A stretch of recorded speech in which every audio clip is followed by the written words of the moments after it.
Anza. Shalom watumishi wa Mungu. Kwa majina naitwa Abigail Modestus. Nimetokea Zanzibar. Kwa neema ya Mungu nimesoma katika hiki chuo cha Tanga Mission School. Nilianza toka nimeanza mpaka sasa. Niko na ushuhuda, namshukuru Mungu kwa mambo ambayo amenitendea nikiwa mahali hapa. Kwanza nimebadilishwa sana. Na mabadiliko makubwa sana hasa kiroho. Nimekuwa na mabadiliko makubwa sana. Hicho kimenipa ujasiri mwingi sana. Kwanza kusimama na kuhudumu mbele za watu, lakini hekima ya kimungu ya kipekee katika kuhudumu, lakini pia kuwafikia wale ambao hawajafikiwa.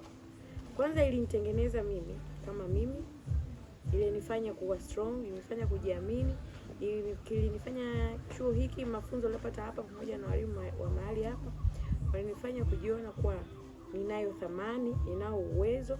Walinipa thamani yangu, ingawa sikuwa nahisi kama ninaweza kuwa na hicho kiwango kikubwa kiasi hicho. Lakini walinisaidia kujitambua na kuijua thamani yangu. Walinisaidia kuwa na ujasiri mkubwa katika kuwa na ibada, kuhudumia watu, lakini pia hata kuface challenge. Walinipa ujasiri mkubwa sana katika mafundisho pamoja na upendo ambao nimewapata kutoka kwa walimu. Lakini pia for other side, chuo kimenisaidia kuwafikia wasiofikiwa kwa ujasiri. Mbinu ambazo nimejifunza ni namna ya kuwafikia watu wasiofikiwa. Mbinu ambazo sio mbinu ambazo ni za kawaida, ni mbinu ambazo ni za kipekee sana, lakini zina ushindi mkubwa. Ni mbinu ambazo zinafanya mtu ambaye unamfikia, ambaye hajui Injili, akampokea iko kitu kutoka ndani ya moyo wake na kikadumu. Sio Injili ya muda mfupi, ni ile ya ndani ya mtu, ni badiliko la kweli la ndani ya mtu anapomkubali Yesu Kristo.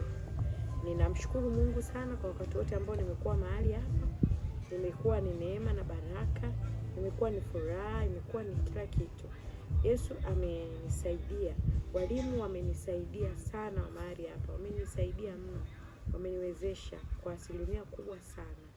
Lakini pamoja pia na mafunzo ambayo napata hapa, masomo na kila kitu pia kimenisaidia sana. Ninamshukuru Mungu sana.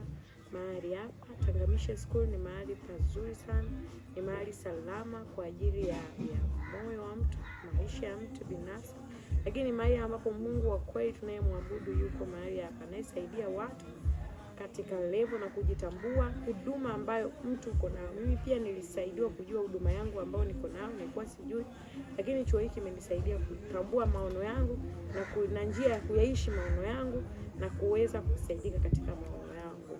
Ninamshukuru Mungu sana katika hayo. Ni mengi amenitendea, lakini kwa leo ni haya ambayo ninaweza nikayaelezea.